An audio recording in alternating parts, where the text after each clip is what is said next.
In a silent dojo at the edge of a mountain, a young swordsman kneels before his master. His breath is uneven, his thoughts scatter like frightened birds.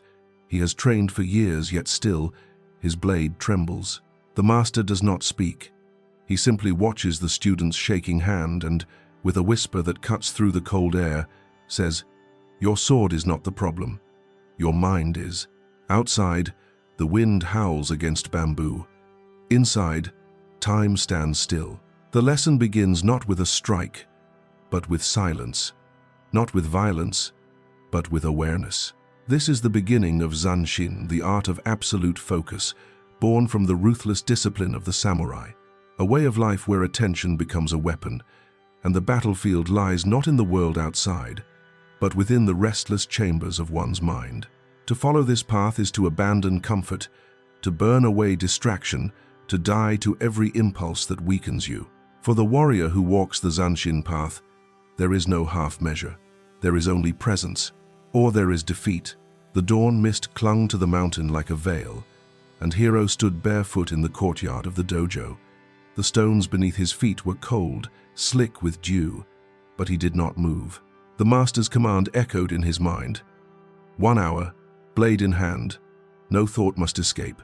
He thought it would be simple. He was wrong. At first, his attention held steady, eyes fixed on the pine tree ahead, breath even, grip strong. But minutes passed, and the wind whispered distractions into his ears.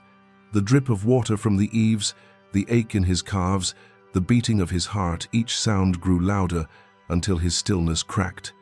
His sword quivered. His mind wandered. He cursed himself in silence. I cannot even hold still. But the more he resisted his thoughts, the more they multiplied. Every failure of the past rushed forward the jewels he had lost, the times his sword had been knocked from his hand, the look of disappointment in his master's eyes. The dojo seemed to tighten around him, as if the air itself judged him unworthy. From the shadows, the master watched. He did not intervene.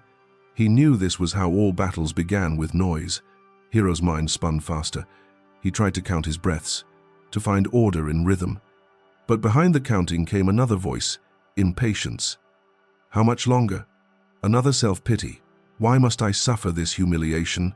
And another ego. I should be training, not standing like a fool.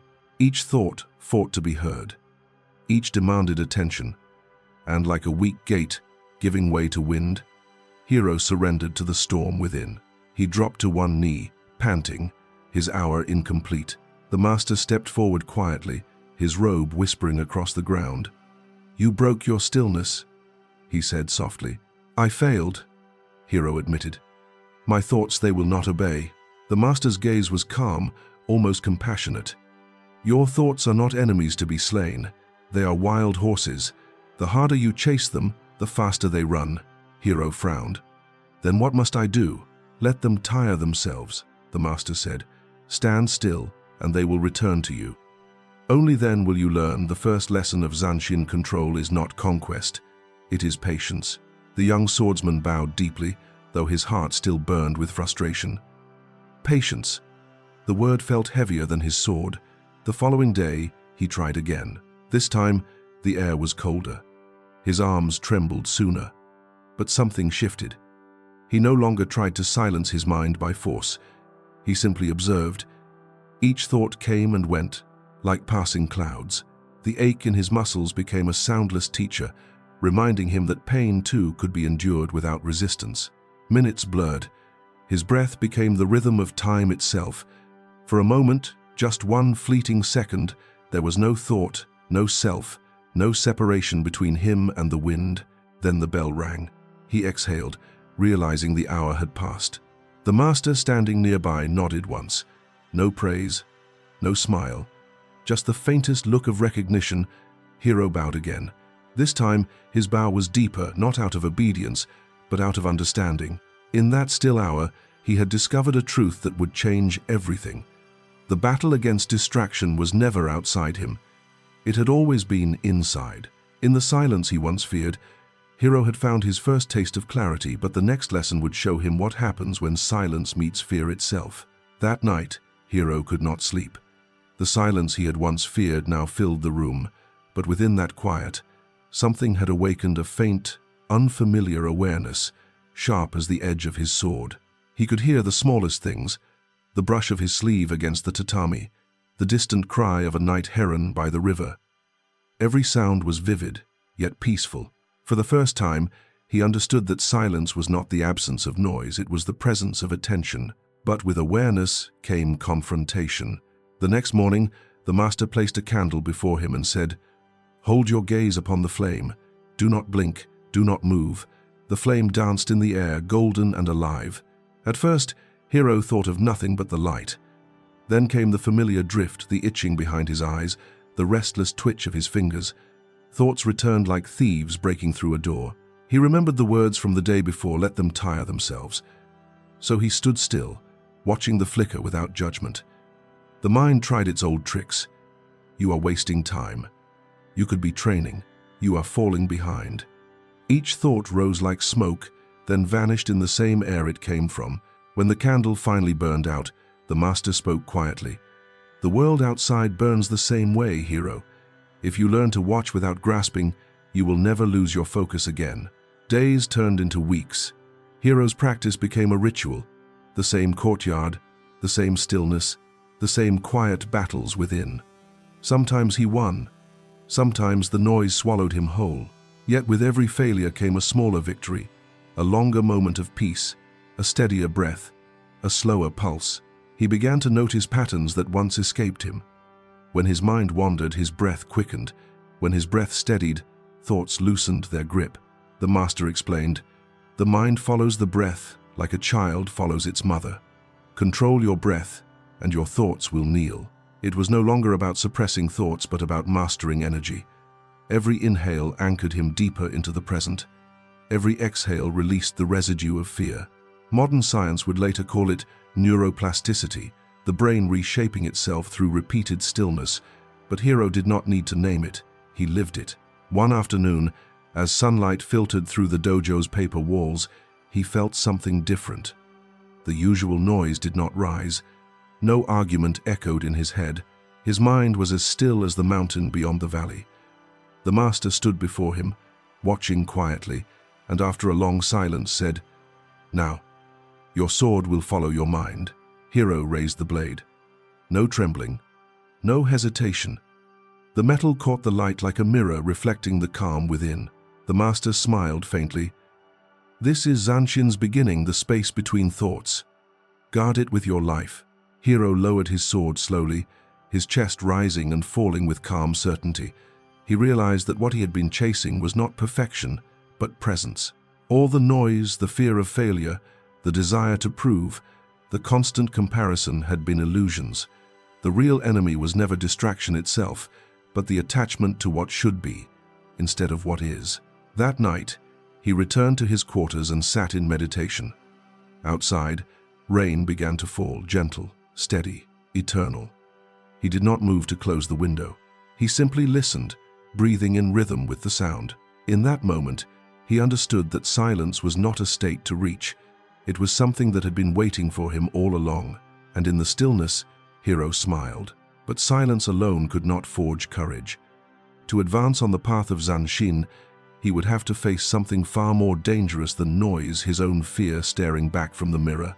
The morning fog had not yet lifted when the master summoned Hiro to the inner hall, a place few students were ever allowed to enter. The space was sparse, almost sacred. At its center stood a tall bronze mirror, old and slightly tarnished, reflecting the faint light of dawn. The air smelled of cedar and incense. Hiro bowed deeply before it. "Master, am I to train with the sword again?" The old man's voice was calm, yet heavy with purpose. "You will draw your blade?" "Yes, but this time, your opponent is not before you." He gestured toward the mirror. "Your opponent," he said, "is within you." At first, Hiro did not understand. He approached the mirror and saw his own reflection, a young man with weary eyes, a furrowed brow, and a restlessness that clung to his face like shadow. His reflection blinked back at him, uncertain and unsteady. The master's voice echoed softly through the hall. "Draw your sword against the man you see." Hiro hesitated. It felt absurd pointing a blade toward himself, yet the master's tone left no room for doubt. He drew slowly, the sound of steel slicing air. The mirrored figure did the same, perfectly synchronized, both warriors locked in silent imitation. Then the master's command cut the air. Strike. Hero hesitated again. The image before him wavered with the tremble of his blade. His own eyes stared back, filled not with confidence, but fear. He lowered his sword. "I cannot," he said. The master's sandals whispered against the floor as he stepped closer. "You fear yourself, Hero. You think the enemy is out there in battle, in competition, in failure. But it is not. The enemy is the voice that whispers you are not enough." He circled Hero slowly. "You train the body, but you have not yet trained the heart." The mirror flickered as a gust of wind entered the hall, and Hero caught a glimpse of something in his reflection, a flash of doubt, then anger, then shame. It was as if every emotion he had buried now danced before him. The master struck suddenly, a swift, precise blow across Hero's shoulder, not deep enough to wound, but sharp enough to sting. Hero gasped, stepping back, eyes wide. "Do you understand now?" the master said. "You did not react to my strike because you were staring at yourself. You cannot protect what is sacred while you are trapped inside your own reflection." The sting burned through his skin and deeper into his pride. Hero's chest tightened with confusion. "Then what am I to do?" The master gestured to the mirror again. "See, truly see. Do not look at the man you wish to be. Look at the man who is." Hero steadied his breathing and stared again into the glass. This time, he didn't look at his stance or his form. He looked into his eyes, tired, uncertain, flickering with the need for approval. He saw fear, but beneath it, something else. A longing to be free from that fear. He realized then that fear wasn't his enemy, it was his compass. Every time it appeared, it pointed to the very place he had been avoiding. The master's voice softened, becoming almost tender. "The warrior does not conquer fear, Hero. He bows to it. For fear is the proof that you are alive." Something in those words broke the tension inside him. The tremor in his hand faded. He raised his blade again, not to attack, but to acknowledge. The mirror reflected him as he truly was. Imperfect, but aware. The master nodded once, satisfied. "Now you are beginning to see." Hero lowered his weapon, chest rising slowly with calm breath. The echo of his heartbeat filled the room, steady now, unhurried. For the first time, he felt gratitude for his fear. It had not been a curse, but a guide. Yet awareness alone was not enough.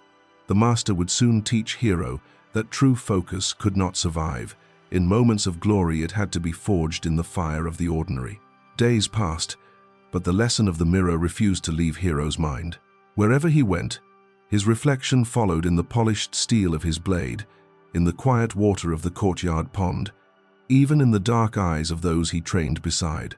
Each time, he felt that same flicker of unease, that subtle tremor beneath the surface of calm. It was as if the master had forced him to look not only at his face, but at his soul. The world outside the dojo seemed louder now. The clang of swords in the training yard, the laughter of other students, the shifting rhythm of bamboo in the wind, all became reminders of his own inner disquiet. He had thought focus was something he could achieve through effort, through force, but now he sensed it required something else, an intimacy with fear itself. One evening, the master summoned him again. This time, they trained under the open sky. The moon hung low, its light silvering the courtyard stones. The master spoke quietly. "Fear is a shadow, Hero. It appears only when you stand between yourself and the light." Hero bowed. "Then how do I remove it?" "You do not," the master replied. "You walk through it." He drew his sword, its blade catching the moonlight like liquid fire. "Attack me." Hero's pulse spiked. Though they had trained countless times before, this moment felt different. The air itself seemed to hold its breath. He stepped forward, muscles tight, and struck. The master parried effortlessly, moving with impossible grace. Hero attacked again, faster, harder, but every motion carried the same subtle hesitation. The master deflected his blows with one hand, each sound of impact echoing like a reminder of his hesitation. At last, the master's voice cut through the rhythm of strikes. "Do you feel it?" "Fear," Hero gasped. "I cannot stop it." "Good." The master's eyes gleamed like flint. "Now follow it. Where does it live?" Hero paused mid-stance, panting. He felt the tremor in his chest, the tightening in his gut, the burning in his shoulders. "Here," he said softly, pressing a hand to his heart. The master nodded. "Then it is not your enemy. It is your teacher." The duel stopped. Silence filled the courtyard. The master sheathed his sword. "The brain cannot tell the difference between fear and focus," he said. "Both are states of heightened awareness. The difference lies only in resistance. When you resist fear, it becomes chaos. When you breathe into it, it becomes clarity." Hero knelt, letting the words settle deep into his bones. For the first time, fear did not feel like a curse. It felt like energy, raw, unrefined, waiting to be harnessed. The master continued, voice low and steady. "The samurai trained not to destroy fear, but to walk beside it. That is Zanshin, a mind so present that fear has nowhere to hide." Hero closed his eyes. He inhaled deeply, feeling the tremor fade into the rhythm of his breath. The sharp scent of pine filled his lungs. When he exhaled, the world seemed still again. In the moon's reflection on his blade, his face no longer trembled. The reflection looked back at him not as an enemy, not as a shadow, but as an ally. The master placed a hand on his shoulder. "When you can stand before your reflection without judgment," he said, "you are ready to face the world without fear." The words sank into Hero's spirit like ink on parchment. The mirror lesson had not been about battle, it had been about acceptance. He realized that every duel, every failure, every tremor of doubt had only been reflections of the same truth. He had always been fighting himself. He bowed deeply. The master turned away, walking toward the edge of the courtyard, his silhouette dissolving into the mist. "Tomorrow," he said, "your sword will be taken from you." Hero lifted his gaze in confusion. "Taken?" The master did not look back. "A warrior who clings to his weapon is still a slave to it. You must learn discipline in the absence of battle." The words struck like a silent blow. Hero's hand instinctively reached for the sword at his side, already sensing the weight of its coming absence. That night, sleep did not find him. The moon drifted across the sky as he sat in the dojo's quiet dark, the memory of the mirror glinting in his thoughts. He was no longer afraid of what he saw. But he did fear what would remain once the blade was gone. The next morning, the master would strip him of his weapon, and Hero would learn that discipline is not born in moments of glory, but in the humility of the ordinary. The sound of rain woke Hero before dawn. It was steady, rhythmic, and cold, the kind that seeps into bone. He reached instinctively for his sword, as he always did, but his hand grasped only emptiness. The weapon was gone. The master had taken it, just as he promised. When Hero stepped into the courtyard, the rain soaked through his robe instantly. The other students were already training under the open sky, blades flashing silver against the pale morning light. He felt a sting of envy, a quiet humiliation. But before the feeling could take root, the master appeared, holding a wooden broom.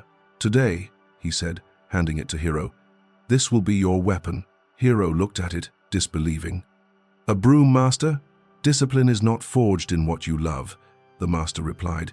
"It is forged in what you resist." And so it began. While others practiced their strikes, Hero swept the courtyard, each motion dull and repetitive.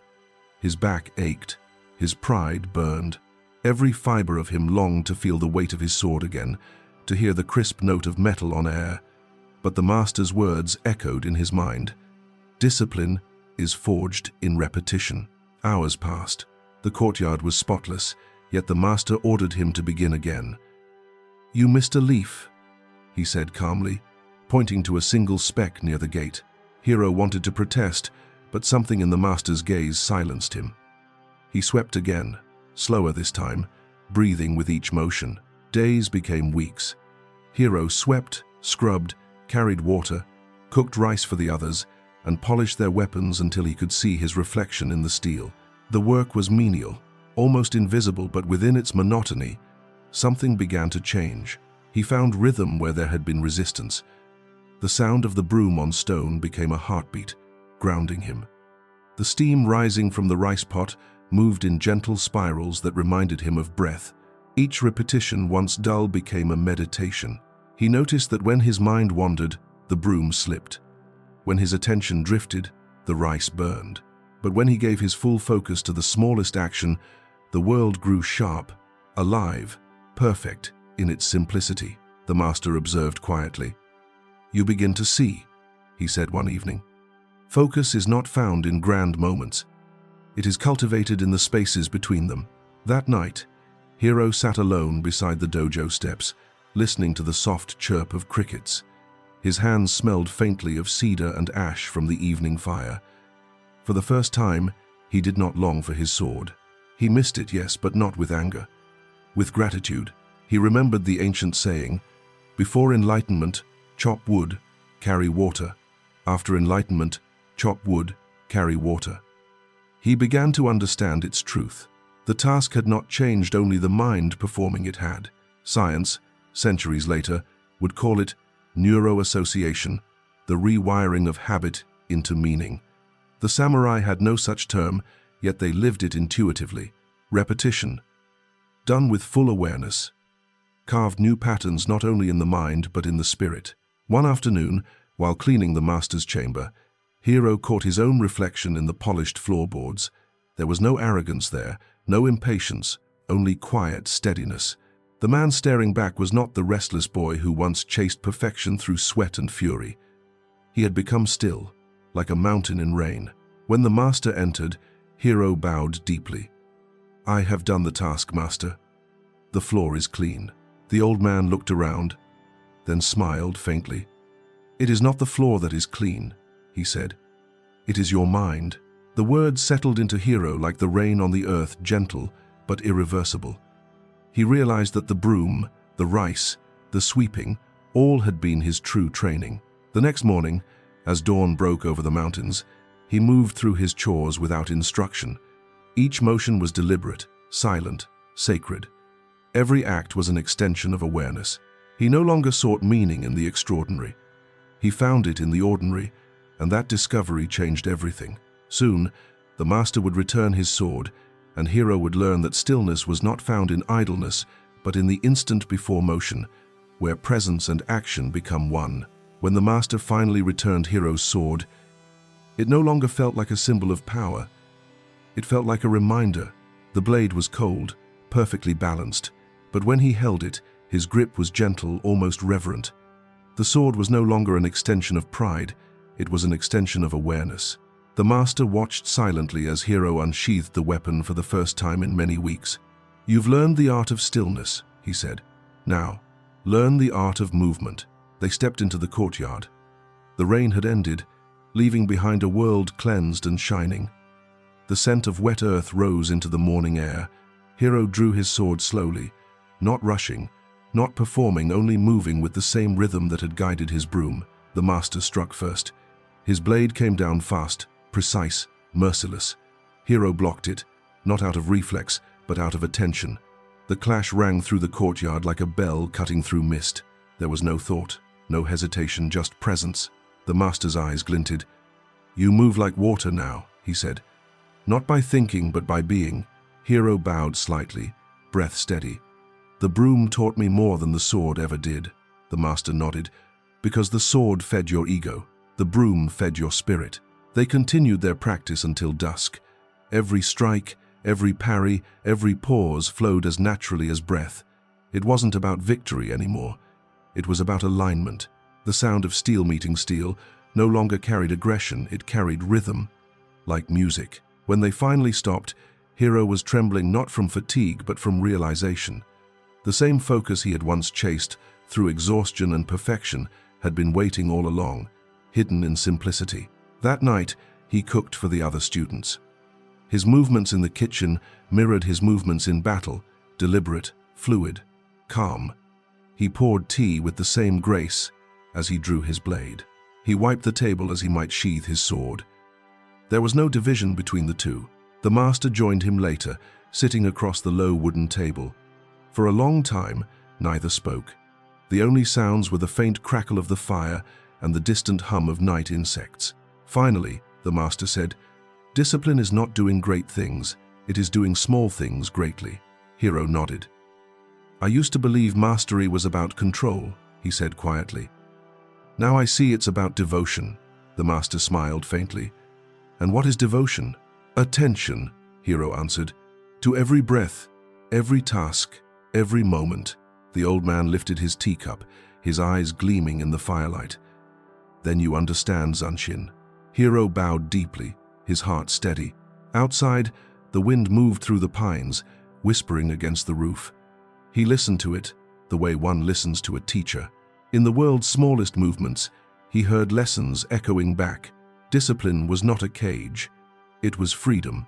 Freedom from chaos, from impulse, from the endless craving to be somewhere else. In that realization, Hero felt an expansion within him, as if the walls of the dojo had fallen away. His life, his training, his every breath had become one continuous act of presence. When dawn came again, he rose before the others and swept the courtyard not out of duty, but out of gratitude. The same act that once felt meaningless now grounded him in peace. The air was crisp, the stones gleamed, the rhythm of each motion steady and alive. The master stepped outside, watching quietly. "You sweep well," he said. Hero smiled faintly. "No, master, I live well." The master nodded once, satisfied. "Then you are ready for stillness in motion, the quiet between strikes, the pause between breaths. There you will find the soul of Zanshin." Hero bowed, his broom resting beside his sword.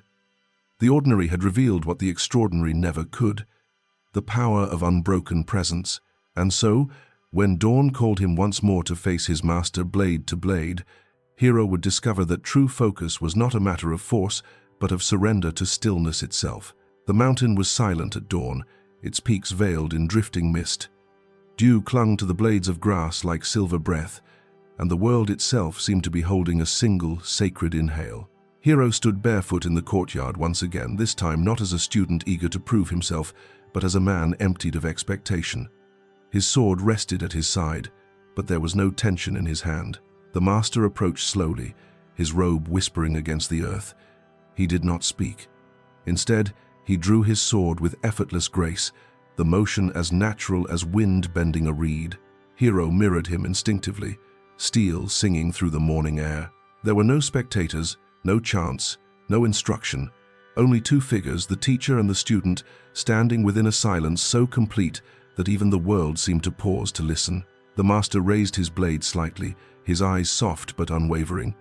"This is not a duel," he said. "It is a conversation." Hero nodded. With words made of movement, a faint smile touched the master's lips. "Begin." Then, Hero exhaled and stepped forward. His body moved with a calm rhythm, his feet whispering over the ground. He struck not with aggression, but with awareness. The master countered, his parry gentle, almost effortless. The blades met with a sound that was less a clash than a breath, a brief note that dissolved into silence. Each motion became part of a language older than speech. Strike, pause, release, advance, retreat, inhale, exhale. There was no hesitation, no thought of winning or losing. The world narrowed into a single thread of presence, connecting breath to breath, movement to movement. At one point, the master's blade grazed Hero's sleeve, but neither broke focus. The cut was meaningless. The awareness behind it was everything. Then, as if guided by something greater than training, Hero stopped. Completely, he stood motionless, sword raised, heart quiet. In that stillness, the entire world unfolded. He heard the drip of water from the eaves, the faint hum of cicadas, the slow rhythm of his pulse. Every sound existed in harmony. There was no separation between himself and the moment. The master lowered his weapon slightly and whispered, "Now you understand." Hero's voice was barely audible. This is Zanshin," the old man nodded. "Stillness is not the absence of motion, it is motion perfectly aligned with awareness." The air around them shimmered with that truth. It was as if every particle of the world had synchronized to their breath. Hero moved again, this time without intention. His blade rose and fell with precision born not of practice, but of presence. Each strike flowed like a river, each pause like a still pond. His movements no longer belonged to him. They belonged to something deeper, the rhythm of life itself. For the first time, the master pressed forward with real speed. The sound of steel filled the courtyard, swift, sharp, alive. Yet even as the battle intensified, Hero did not break. He no longer anticipated. He responded. He no longer reacted. He received. Every flicker of the master's motion was already known before it happened, not through thought, but through a kind of silent intuition. Their blades moved in unison, two halves of one heartbeat. The master smiled through the storm of strikes. "You have stopped trying." "Yes," Hero whispered between breaths. "And now I see everything." The final strike came so swiftly that it was almost invisible. Their blades met in perfect alignment, stopping inches before either could cut. The sound was sharp, pure, then gone. They froze. The wind shifted through the trees. The duel had ended, yet neither could say who had begun or finished it. There was no victor, no defeated, only stillness, luminous and whole. The master slowly lowered his sword, his eyes calm and proud. "When the mind is still," he said, "even chaos obeys." Hero bowed deeply, his chest rising with slow, measured breath. "I understand now, Master. Focus is not control." The master's voice softened, like a prayer carried on the wind. "It is surrender." Hero sheathed his sword. The motion was fluid, effortless, final. In that act, he felt not the pride of accomplishment, but the peace of understanding. He looked to the mountains beyond the courtyard, their peaks catching the first light of day. The world felt vast, yet intimately alive. Every sound, every shadow, every heartbeat pulsed in unison with his own. It was no longer about mastering the sword, it was about mastering presence. But even stillness, if clung to, becomes another form of ego. The master would soon send Hero into solitude, where he would learn that to walk freely, one must first die to the self that seeks mastery at all. That night, the dojo slept beneath a canopy of stars. Hero sat at the edge of the courtyard, his sword laid beside him, untouched. The cool mountain wind brushed his face, carrying with it the faint scent of pine and the lingering echo of the duel. Yet what filled his heart was not triumph, but an unshakable calm like a lake that no longer ripples, no matter how the wind stirs it. He had always thought stillness was something to be achieved, something earned after years of discipline and struggle. But now, sitting beneath the quiet sky, he realized it had been here all along. Stillness was not a reward. It was the ground beneath everything. The master approached, his steps silent, his presence felt before it was seen. He looked at Hero for a long moment before speaking. "When the sword moved through you today, did you feel effort?" Hero shook his head. "No, Master. There was no me, only movement." The old man smiled faintly. "Then you have touched the way." He sat beside his student, gazing up at the stars. "Do you know what the ancients called that state?" he asked. Hero bowed his head. "Zanshin." "Yes," the master whispered. "The mind that lingers, not on the past, not on the future, but in the perfect stillness after the strike. It is the awareness that remains when all action has ceased." He paused, eyes reflecting the firelight from the distant lanterns. "The world believes power lies in action. But the samurai knew the truth. Power lies in the space between actions. That pause, that silence, is where the universe breathes." Hero listened as the words unfolded within him like ripples spreading through water. For years, he had chased perfection in technique, believing mastery was motion refined. Now he understood it was awareness refined. Science, centuries later, would call this the flow state, where brain and body dissolve into one seamless rhythm, where consciousness quiets and energy takes over. But to the master and his ancestors, this was not a scientific phenomenon, it was a spiritual awakening. The next morning, the lesson continued not through combat, but through stillness in motion. The master instructed Hero to walk across the dojo's garden, carrying a bowl filled to the brim with water. The task was simple. Not a single drop was to spill. Hero began slowly, each step deliberate, each breath measured. At first, he focused on the bowl, his mind tense with concentration. But halfway across, his foot slipped slightly on a pebble, and a single drop fell. His instinct was to tighten his grip to control. He stopped himself. Instead, he breathed. He let the awareness expand beyond his hands, beyond the bowl, until it filled the entire garden. The chirping of a bird, the brush of wind, The pressure of his soles against the earth all became one field of attention. The water steadied. The bowl no longer felt heavy. When he reached the end, the master nodded once. "Stillness," he said, "is not the absence of movement, it is the absence of resistance." That evening, Hero practiced alone with his sword. But there was no aggression, no urgency. His strikes were slow, almost meditative. The sound of steel through air was soft, steady, serene. He could feel his breath shaping each motion, as if the blade and the wind had become one entity. He remembered the master's words, "The pause is where the universe breathes." He began to sense that breath within himself. Each inhale expanded awareness. Each exhale released the need to control. He had once fought to command focus. Now, focus moved through him like light through water. When the practice ended, he stood in silence, sweat dripping down his brow.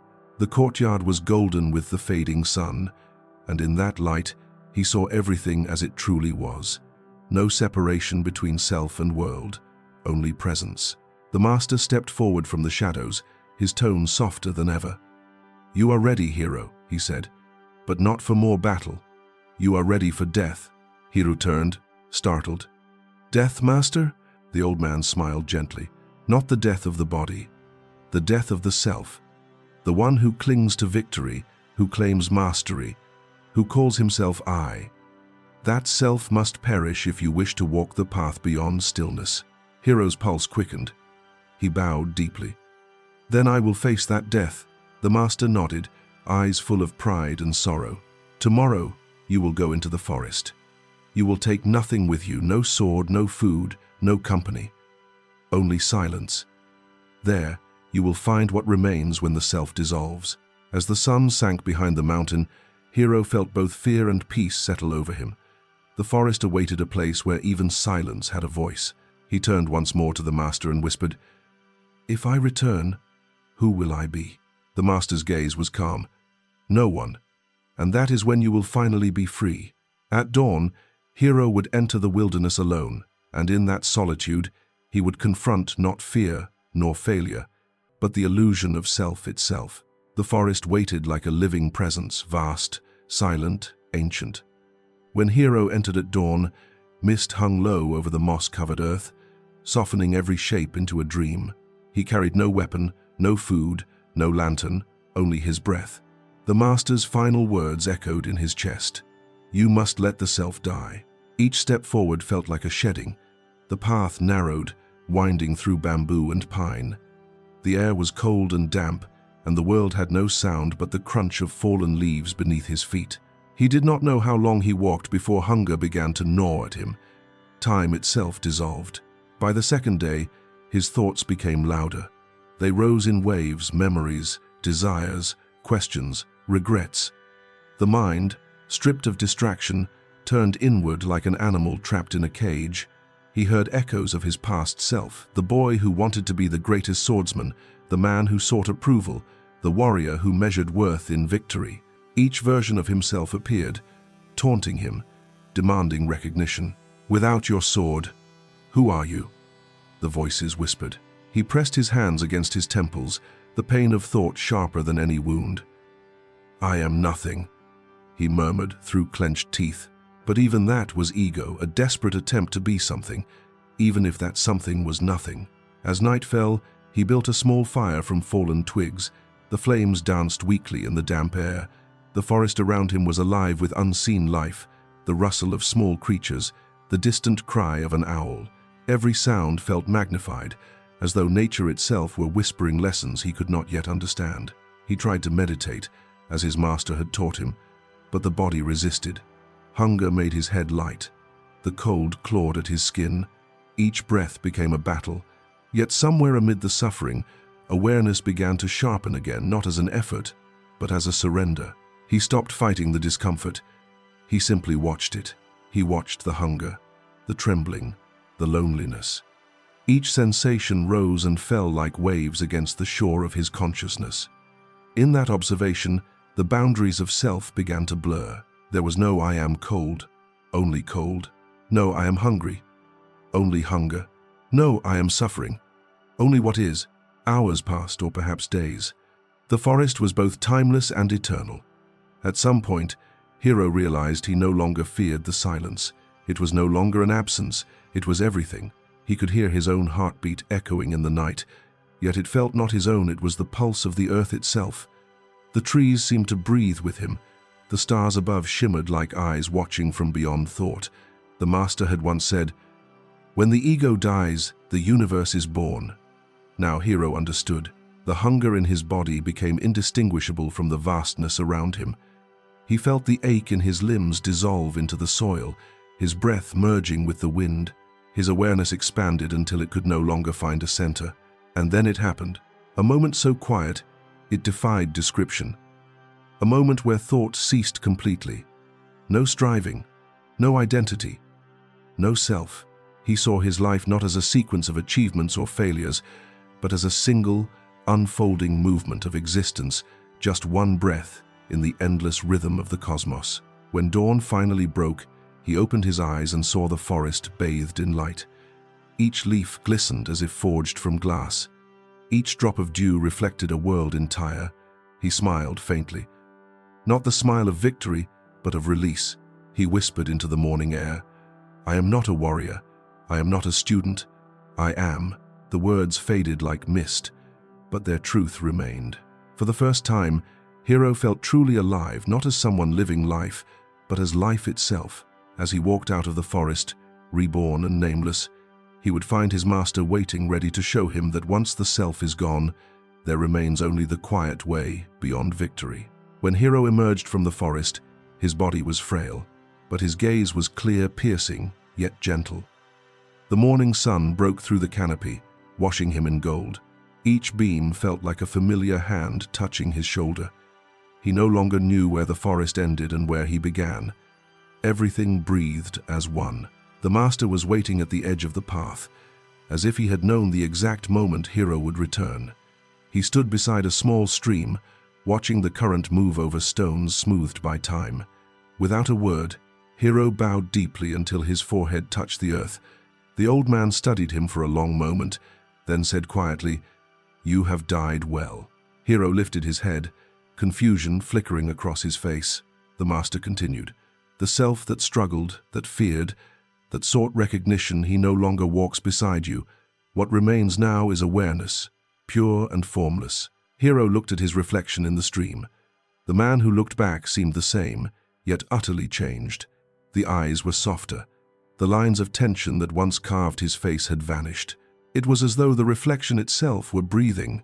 The master sat on a nearby stone and gestured for Hiro to join him. "Do you know what happens when the ego dies?" Hiro thought for a moment before speaking. "The world no longer resists you." The master smiled faintly. "And you no longer resist it." For a long while, they sat in silence, listening to the water. The sound was simple yet infinite, a perfect symbol of the truth Hiro now carried within. The river did not strive to flow. It simply was. The master spoke again. "The sword, the training, even your discipline, these were never meant to make you stronger. They were meant to make you disappear." Hiro nodded. "To lose myself in what is." "Exactly," the master said. "When the mind no longer claims, 'This is my action,' or 'This is my victory,' then every act becomes sacred. Whether you sweep the floor or face death, it is all the same. It is all Zanshin." Hiro took a deep breath, feeling the words move through him rather than into him. He realized that language itself had become unnecessary. Truth was now felt, not known. Later that day, the master led him back to the dojo. The students gathered in the courtyard, whispering in awe.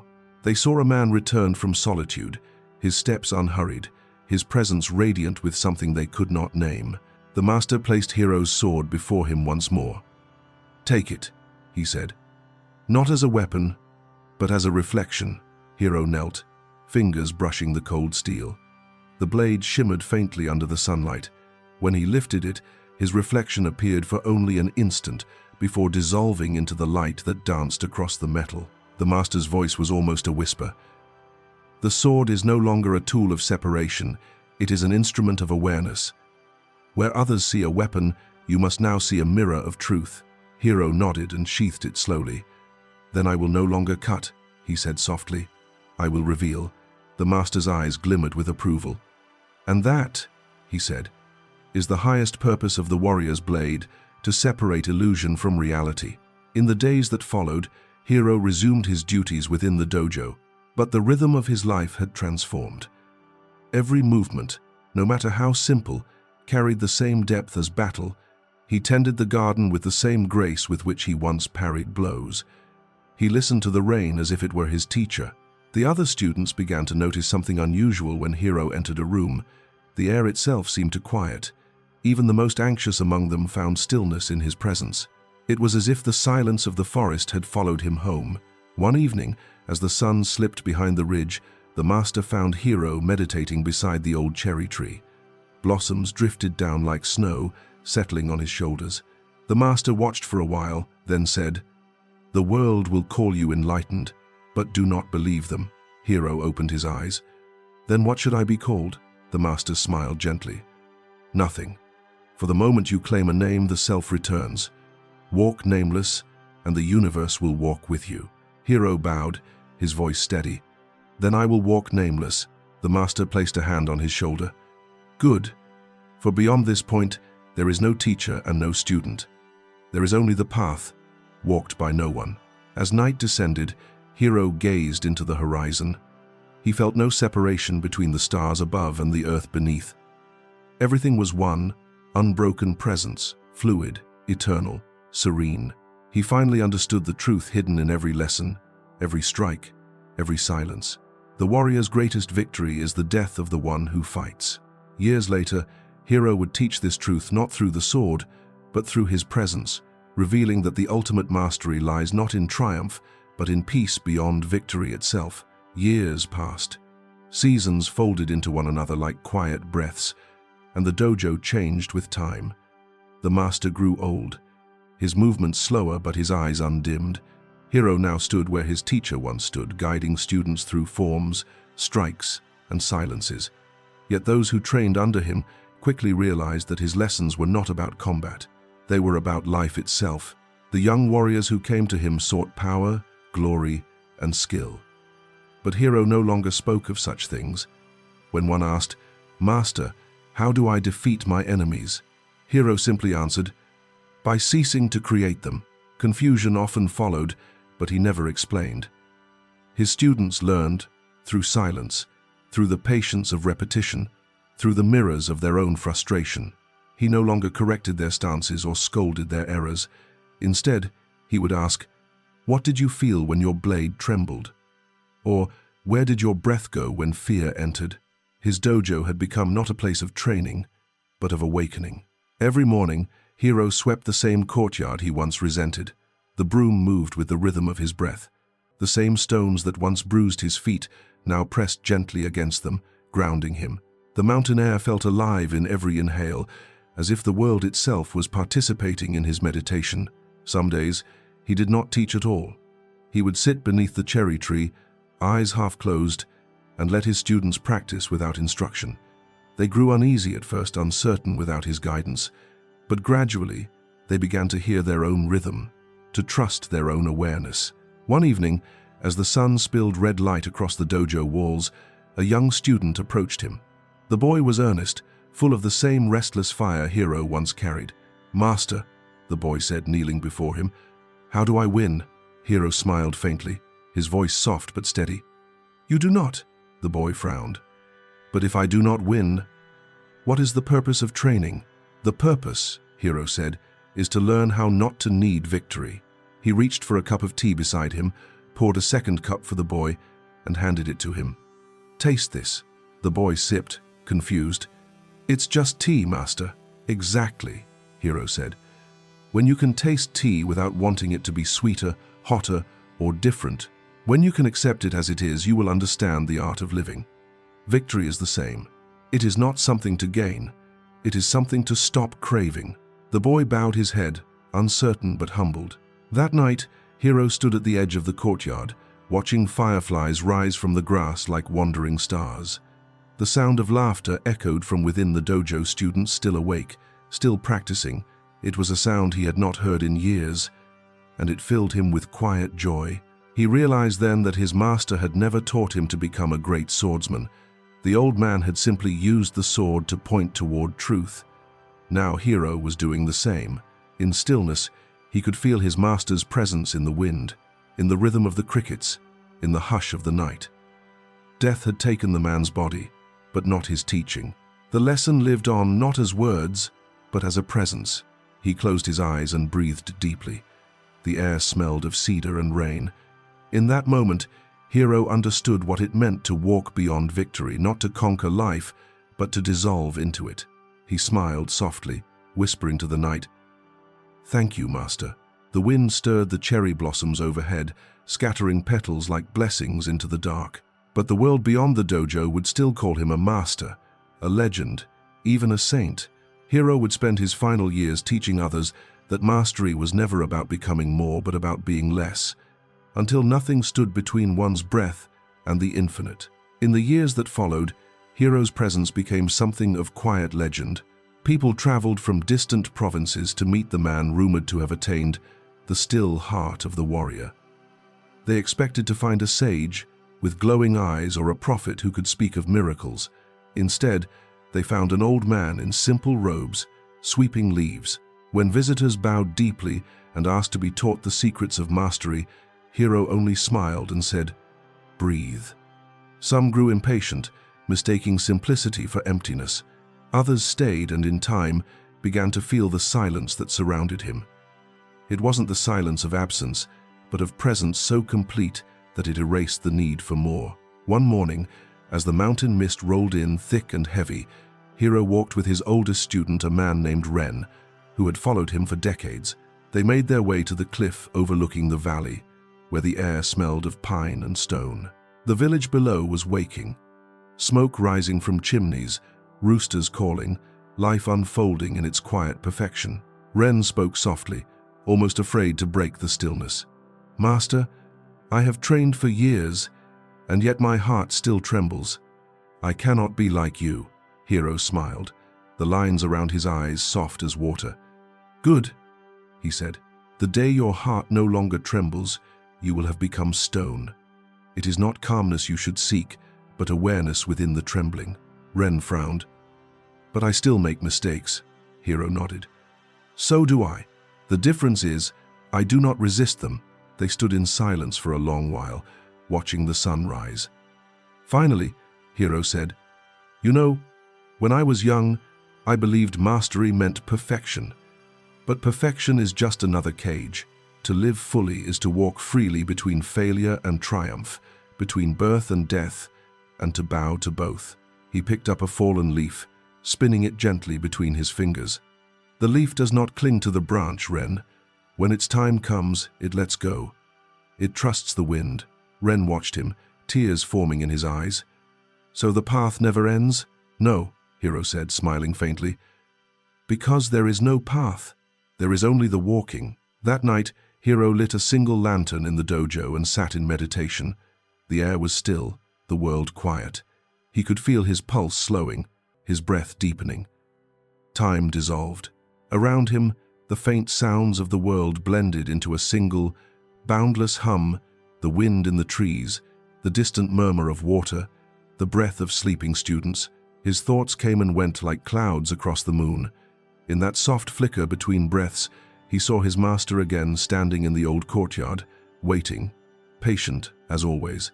The image was not memory but presence, as real as the mountain beneath him. The master spoke without words. "You have walked well, my son." Hero bowed deeply, tears sliding down his face. "I understand now," he whispered. "The way never ends because there is no one walking it." Outside, dawn began to color the horizon. Hero's breath slowed. He placed his hands together in prayer and whispered one final truth. "There is no victory. There is only peace." The lantern's flame flickered once, then went still. When the students entered at sunrise, they found him seated as always, eyes closed, lips curved in the faintest smile. The air in the dojo was quiet, not heavy with grief, but full of light. It was said that the birds did not sing that morning, as if the mountain itself were holding a moment of reverence. Ren stepped forward, bowing deeply before his master's body. "Thank you," he whispered. for teaching us how to live and how to let go.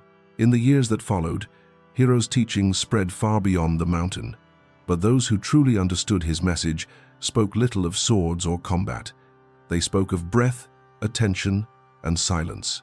They called it the Zanshin way, the discipline of being fully alive in every instant, of meeting the world with an open heart and an empty mind. Generations later, when asked what the Zanshin system meant, Ren's students would repeat Hero's final words, "Mastery is not victory, it is presence." And so, the wind continued to move through the pines, the river continued to sing over stones, and the world kept breathing its endless rhythm, each sound, each silence, a continuation of the warrior who had once learned to vanish within it. The ruthless path to absolute focus is not about conquering the world, it is about dissolving into it, until the line between warrior and wind disappears and only stillness remains.